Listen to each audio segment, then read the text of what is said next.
Welcome everybody to the Bean Museum's Facebook page.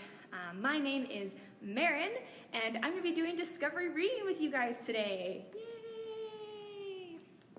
Now, I'm here with our African elephant today because I want to talk about the size of animals today. So we're going to talk about animals that are big and animals that are teeny tiny, all right?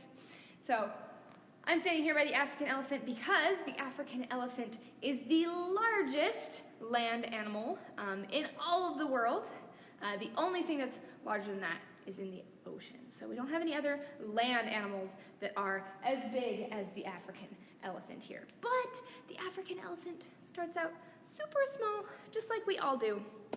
So when it's born, they weigh about 200 to 300 pounds. So that's about the same as your average adult human.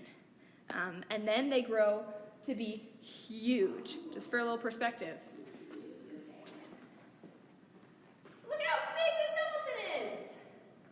They get really big. They can weigh over 2,000 pounds once they are full grown. Now let's go ahead and get started. I have a book today.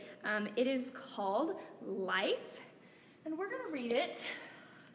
We're going to read this book, and if you have any questions while we are reading or while we have any of the animals out, you're welcome to go ahead and comment them on this video, and I will try and answer them as soon as I see them, okay? So feel free to comment them whenever throughout the video, and we'll go ahead and try and answer those questions, all right?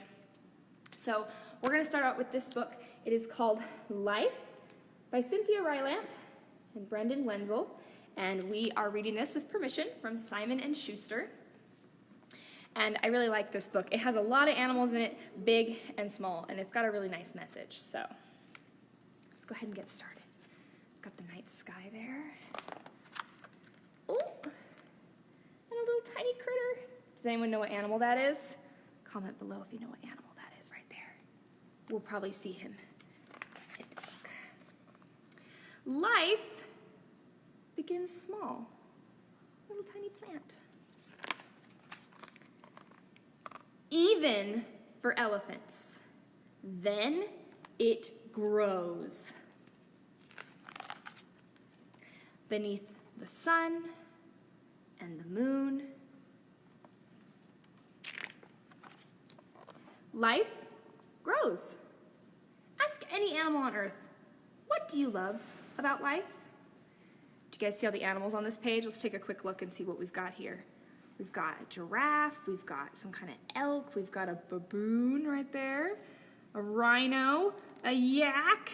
You guys see all the little animals too? We got lots of little birds here. Let's see, we got, looks like a leopard and a goose. We've got all kinds of animals here, big and small. All right, let's ask the animals, what do you love about life? The hawk will say sky. The camel will say, sand. The snake will say, grass. Can you guys give a hiss like a snake at home? Grass.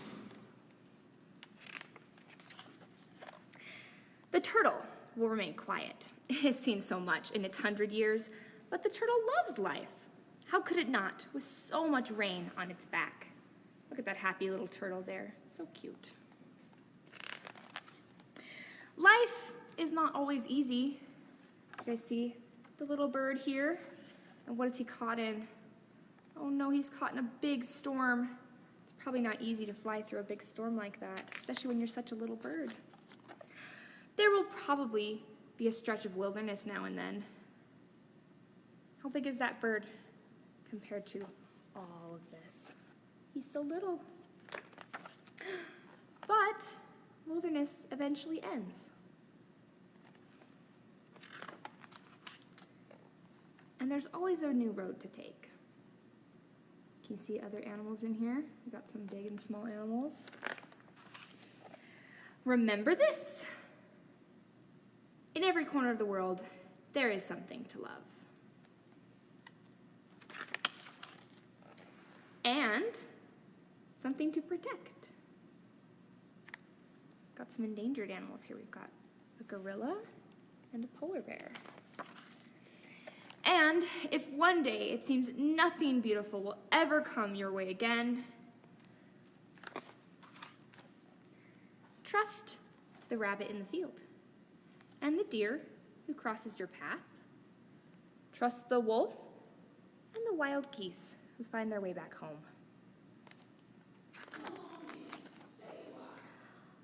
All these know something about life, that everything is changing.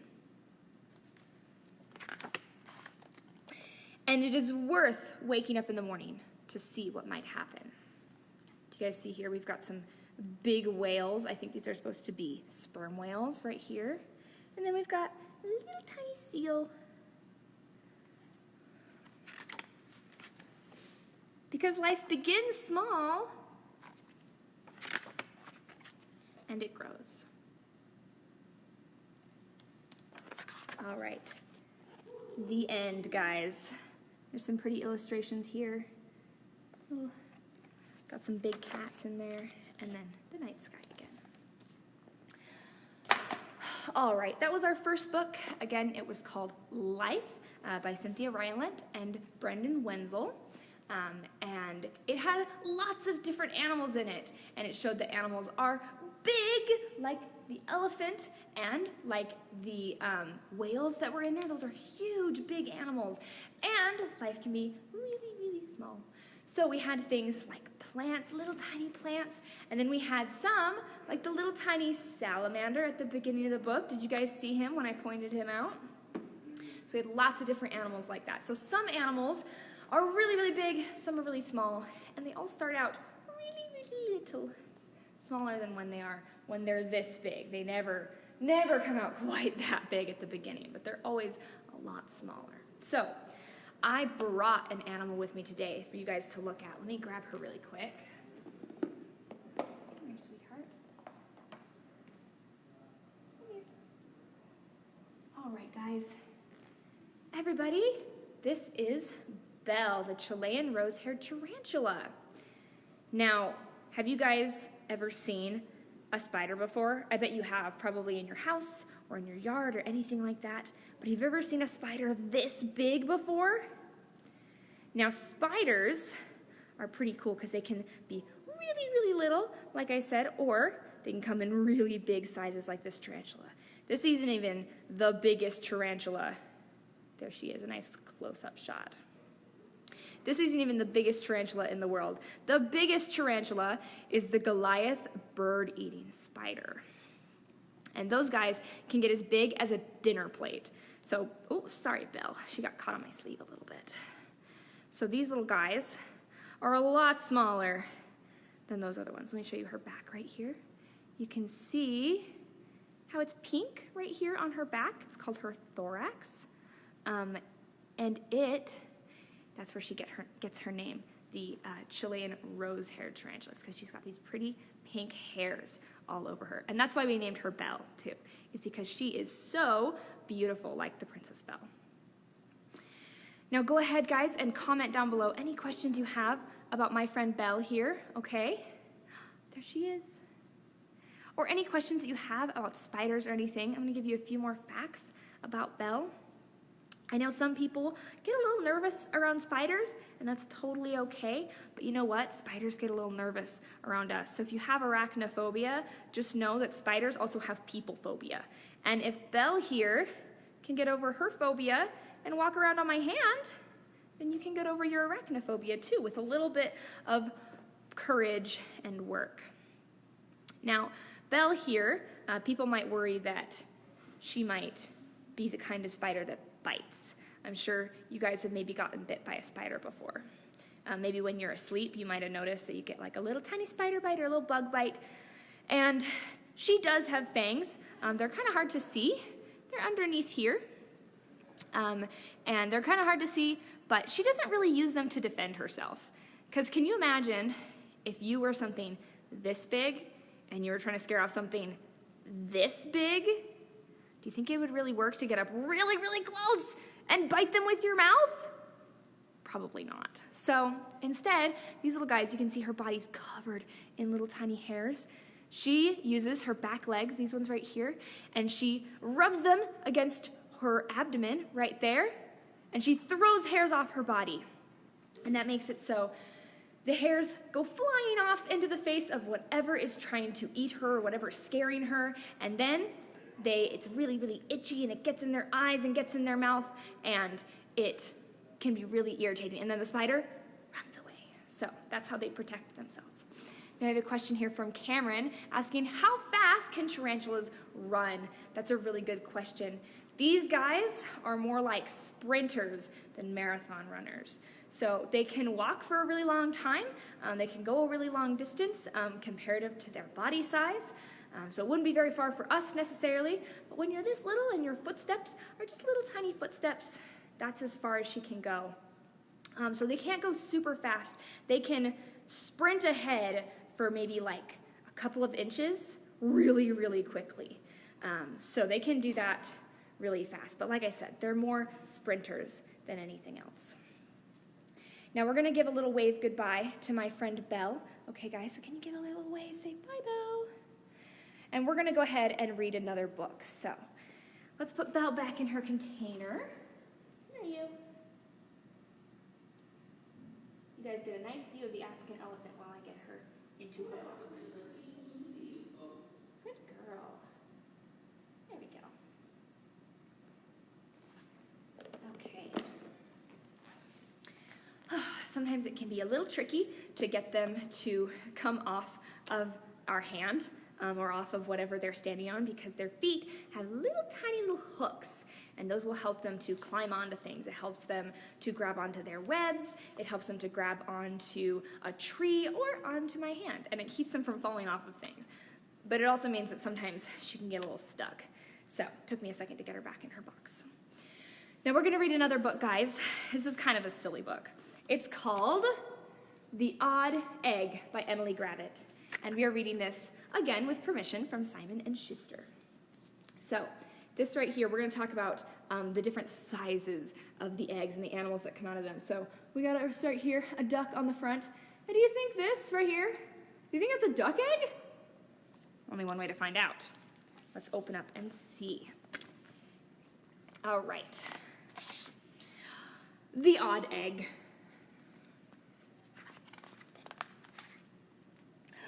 All the birds had laid an egg, except for a duck.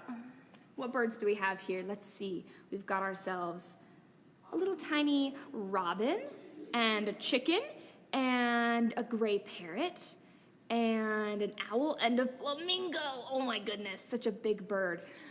And then we have duck. Then duck found an egg. He thought it was the most beautiful egg in the whole wide world. Look at that big egg, guys. Do you think that's duck's egg? He thinks so. He says it's the world's best egg.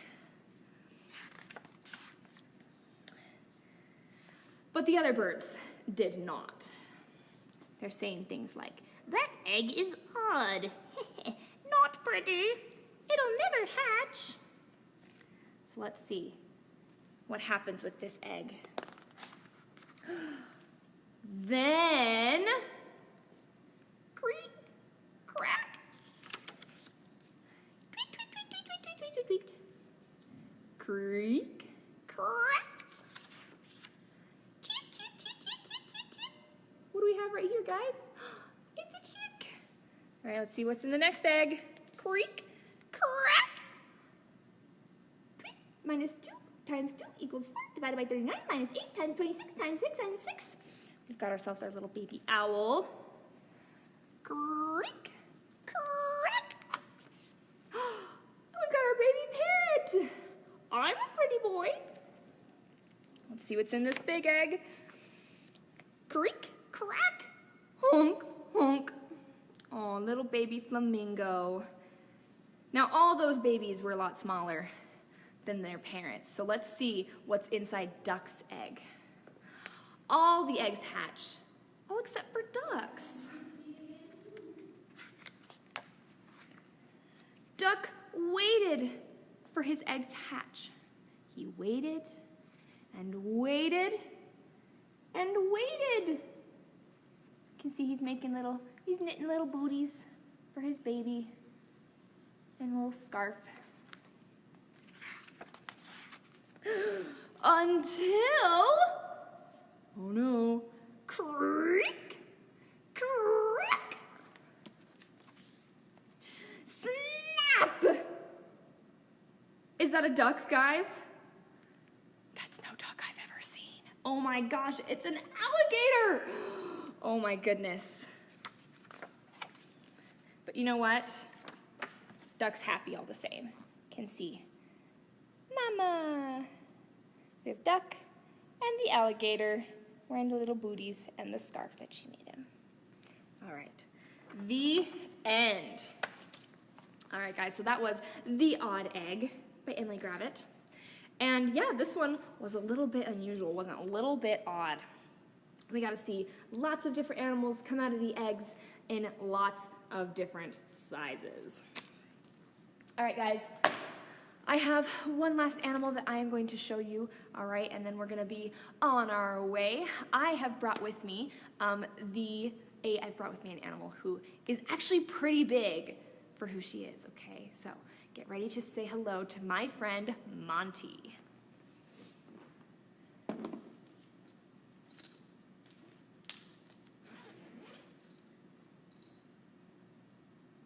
There she is. Hi, Monty. Everybody, this is Monty the ball python. Everyone say hi, Monty. Say hello to the camera, baby. Oh, there we go. All right, guys, Monty is a ball python, like I said. And she, let me hold her out a little bit, you can see is pretty big. If you've seen snakes before, you may have seen a couple of different snakes. You may have seen like a garter snake in your garden, or maybe you've seen a corn snake or something like that. They don't get to be this big right here. She's about 4.5 feet long, if I remember correctly. So she seems like a really big snake to us, but she's also a really little snake. Now, how's that possible? Well, it's because she's a really big snake compared to, sorry guys, bumped you there. She's a really big snake compared to other snakes, and she's a really little snake compared to some snakes. So she's right in the middle, actually. Now, ball pythons are actually the smallest of the African pythons. So if you don't like snakes, don't go to Africa, because they only get bigger than this right here. Yeah, she's saying hi to you guys. Do you see her flicking her tongue out? Does anyone know why she does that, or what she uses it for? Comment down below if you know why she's sticking her tongue out like that. There she goes. Now, these guys can not only get pretty big, like I said, she's about 4.5 feet long, she's a couple of pounds here. She is our biggest and oldest of our ball pythons. So we actually have 2 other ball pythons, and they're a little bit smaller because they are males, and the females actually get bigger than the males. So here we have our female ball python, Monty, and she's a lot bigger. There we go. She's a lot bigger than the other 2, and she's actually 28 years old. That's probably a little bit older than you expected, maybe a lot older than some of you watching, or just a little bit. Now, something else that's cool about Monty, I want you to get a nice close look at her face there.